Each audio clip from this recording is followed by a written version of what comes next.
दोस्तों, आज की कहानी एक मेहनती लड़के और एक संत की है। लड़का आपके और मेरे तरह अपने जीवन में बहुत कुछ करना चाहता था। उसके भी कुछ सपने थे जिसे वो अपने मेहनत से हासिल करना चाहता था, परंतु उसे सही मार्गदर्शन नहीं मिल पा रहा था। दोस्तों, वीडियो शुरू करने से पहले आपसे विनती है कि वीडियो को पूरा देखिएगा और पसंद आए तो लाइक, शेयर, कमेंट और मेरे चैनल को सब्सक्राइब भी जरूर कीजिएगा। तो चलिए कहानी को शुरू करते हैं। बहुत समय पहले की बात है। एक छोटे से गांव में एक गरीब लेकिन मेहनती बालक रहता था, जिसका नाम मोहन था। मोहन के पास न ज्यादा धन था, न ही कोई संपत्ति, लेकिन उसकी आंखों में बड़े बड़े सपने थे। वह जानता था कि अगर वह मेहनत करेगा और अपने जीवन में सही मार्ग पर चलेगा तो वह एक दिन अपने सपनों को अवश्य पूरा करेगा। परंतु उसे अपने जीवन का सही मार्गदर्शन प्राप्त नहीं हो रहा था। वह अक्सर परेशान रहता और सोचता कि उसकी जिंदगी का असली उद्देश्य क्या है। गांव के बाहर पहाड़ियों के पास एक वृद्ध संत रहा करते थे। लोग कहते थे कि वह संत बड़े ज्ञानी और महान तपस्वी थे, जो जीवन के हर सवाल का उत्तर जानते थे। लोग दूर दूर से उनकी शरण में आते और उनसे ज्ञान प्राप्त करते। मोहन ने भी संत के बारे में सुना था, लेकिन उसने कभी उनसे मिलने की हिम्मत नहीं की थी। वह सोचता था, मुझ जैसे साधारण लड़के को वो क्यों मिलेंगे? मैं उनके योग्य नहीं हूँ। एक दिन मोहन के मन में तीव्र इच्छा जागी। उसने निश्चय किया कि वह संत से मिलकर अपनी जिज्ञासाओं का समाधान प्राप्त करेगा। वह अगले दिन सुबह सुबह पहाड़ियों की ओर निकल पड़ा। रास्ता लंबा और कठिन था, लेकिन मोहन का संकल्प अडिग था। कई घंटों के बाद वह अंततः संत के आश्रम पहुंचा। आश्रम साधारण और शांत था, लेकिन वहां की शांति में एक अद्भुत आकर्षण था। मोहन ने देखा कि संत ध्यान में बैठे हैं। वह चुपचाप उनके पास बैठ गया और उनके ध्यान से बाहर आने की प्रतीक्षा करने लगा। कुछ समय बाद संत ने अपनी आंखें खोलीं और मोहन की ओर देखा। उन्होंने प्रेम पूर्वक मुस्कुराते हुए कहा, बालक, मैं जानता था कि तुम आओगे। तुम्हारे मन में कई प्रश्न हैं। क्या तुम जानना चाहते हो कि जीवन का वास्तविक उद्देश्य क्या है? मोहन ने धीरे से सिर हिलाया और बोला, गुरुजी, मैं अपने जीवन का उद्देश्य नहीं समझ पा रहा हूँ। मैं नहीं जानता कि मुझे किस दिशा में जाना चाहिए। आप मुझे मार्ग दिखाइए। संत ने कुछ क्षणों के लिए आंखें बंद की और फिर बोले, हर व्यक्ति के जीवन का उद्देश्य अलग होता है, लेकिन सभी का मार्ग एक ही होता है, ज्ञान, सेवा और प्रेम। तुम्हारे जीवन का उद्देश्य तुम्हारे भीतर ही छिपा है। उसे ढूंढने के लिए तुम्हें अपने भीतर की यात्रा करनी होगी। लेकिन उससे पहले मैं तुम्हें एक कहानी सुनाता हूँ। संत ने एक गहरी सांस ली और अपनी कहानी शुरू की। बहुत समय पहले एक राजा था। वह बहुत शक्तिशाली और धनवान था, लेकिन वह हमेशा चिंतित रहता था। उसे अपनी शक्ति और संपत्ति के बावजूद संतोष नहीं था।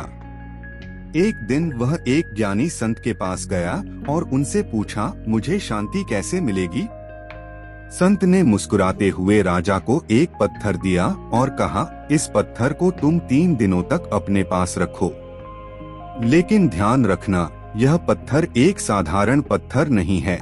यह तुम्हें तुम्हारी सभी चिंताओं से मुक्त कर सकता है। राजा ने वह पत्थर अपने पास रख लिया और 3 दिन बीतने के बाद वह संत के पास वापस गया। मुझे कोई शांति नहीं मिली, राजा ने कहा।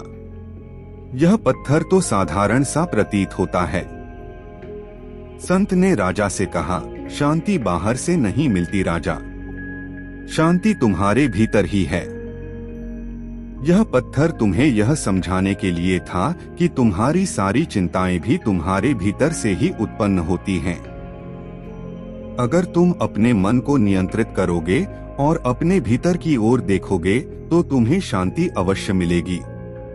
राजा ने संत की बात समझी और धीरे धीरे उसने अपने भीतर के विकारों को त्याग दिया।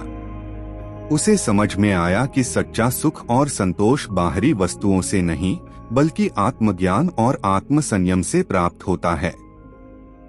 संत की कहानी सुनने के बाद मोहन ने पूछा, गुरुजी, यह तो राजा की कहानी थी, लेकिन मैं एक साधारण बालक हूँ। मेरे पास तो कोई संपत्ति या शक्ति नहीं है, तो मैं अपने जीवन का उद्देश्य कैसे समझ पाऊंगा? संत ने मुस्कुराते हुए कहा, बालक, यही तो सच्चाई है। तुम्हें बाहरी चीजों की आवश्यकता नहीं है। तुम्हारे पास जो सबसे महत्वपूर्ण वस्तु है वह है तुम्हारा समर्पण और निष्ठा। अपने भीतर झांको, अपनी आत्मा की आवाज सुनो। तुम्हें स्वयं अपना मार्गदर्शन करना होगा। मोहन संत की बातें सुनकर कुछ समझ तो गया, लेकिन उसे फिर भी अपने भीतर झांकने की विधि स्पष्ट नहीं हो रही थी। उसने संत से निवेदन किया, गुरुजी, क्या आप मुझे कोई साधना या अभ्यास सिखा सकते हैं जिससे मैं अपने भीतर की यात्रा कर सकूं? संत ने सिर हिलाते हुए कहा, निश्चित ही, मैं तुम्हें एक साधारण अभ्यास बताता हूँ। यह अभ्यास है ध्यान का। तुम प्रतिदिन प्रातः और संध्या को कुछ समय के लिए एकांत में बैठकर अपने मन को शांत करो। अपने श्वास पर ध्यान केंद्रित करो और अपने मन के विचारों को बहने दो। धीरे धीरे तुम्हारे विचार शांत होने लगेंगे और तुम्हारे भीतर की सच्चाई प्रकट होगी। संत ने मोहन को ध्यान की विधि सिखाई और उसे अभ्यास करने के लिए कहा। मोहन ने बड़े उत्साह के साथ ध्यान का अभ्यास शुरू किया।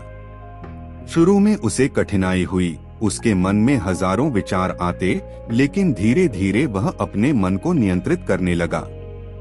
समय बीतने के साथ उसने अपने भीतर एक नई शांति और स्थिरता महसूस की। उसके जीवन का दृष्टिकोण बदलने लगा। अब वह छोटी छोटी चीजों में भी खुशियां ढूंढने लगा और उसे जीवन का सच्चा आनंद मिलने लगा। एक दिन मोहन फिर से संत के पास गया और बोला, गुरुजी, मैंने अब ध्यान करना सीख लिया है। मेरा मन अब पहले से अधिक शांत और संतुलित है, लेकिन फिर भी मुझे अपने जीवन का असली उद्देश्य स्पष्ट नहीं हो रहा है। संत ने मुस्कुराते हुए कहा, बालक, तुमने ध्यान के माध्यम से अपने भीतर की शांति और स्थिरता को प्राप्त कर लिया है, जो पहला कदम था। अब तुम्हें सेवा के मार्ग पर चलना होगा। सेवा से तुम्हें अपने जीवन का उद्देश्य प्रकट होगा। जब तुम दूसरों की भलाई के लिए कार्य करोगे तो तुम्हें अपने जीवन का अर्थ स्वतः ही समझ में आने लगेगा। मोहन ने संत की बातों को गंभीरता से लिया। उसने अपने गांव में लोगों की सेवा करना शुरू कर दिया।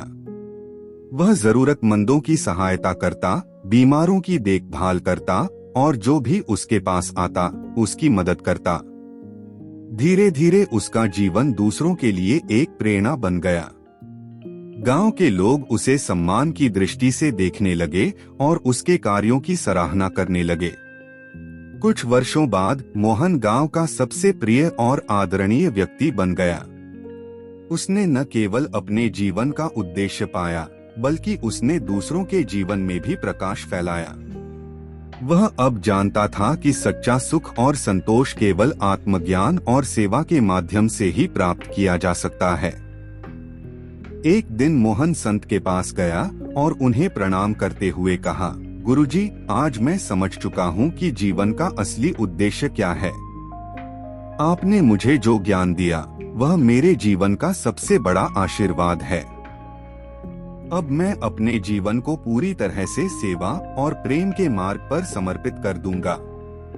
संत ने मुस्कुराते हुए कहा, बालक, तुमने सही मार्ग चुना है। सच्ची सफलता वह नहीं है जो बाहरी रूप से दिखे, बल्कि वह है जो भीतर की शांति और संतोष से प्राप्त होती है। जीवन का उद्देश्य खुद को पहचानना और दूसरों की भलाई के लिए समर्पित करना है। इस प्रकार मोहन ने संत की शिक्षा का अनुसरण करते हुए अपने जीवन को सार्थक बना लिया। उसने न केवल अपने जीवन का उद्देश्य पाया, बल्कि उसने अपने गांव और आसपास के लोगों के जीवन में भी प्रकाश फैलाया। संत के शब्दों ने उसे सिखाया कि सच्चा ज्ञान, सेवा और प्रेम ही जीवन का असली अर्थ है, और जब हम इन तीनों का पालन करते हैं तभी हम अपने जीवन को सार्थक बना पाते हैं। इस कहानी से हमें यह शिक्षा मिलती है कि जीवन का उद्देश्य न तो धन है, न ही शक्ति। यह उन छोटी छोटी चीजों में है जो हम दूसरों के लिए करते हैं, और उस आत्मज्ञान में है जो हम अपने भीतर से प्राप्त करते हैं। जब हम अपने मन को शांत करते हैं और सेवा के मार्ग पर चलते हैं, तभी हमें अपने जीवन का असली अर्थ समझ में आता है। अंतिम संदेश: अपने जीवन में शांति और संतोष की खोज करने के लिए आत्मनिरीक्षण और सेवा का मार्ग अपनाओ। दोस्तों, उम्मीद है आपको आज की ये कहानी अच्छी लगी होगी। ऐसे ही और स्टोरी के लिए प्लीज आप वीडियो को लाइक, शेयर, कमेंट और मेरे चैनल को सब्सक्राइब भी कर लीजिएगा। वीडियो देखने के लिए आपका बहुत बहुत धन्यवाद।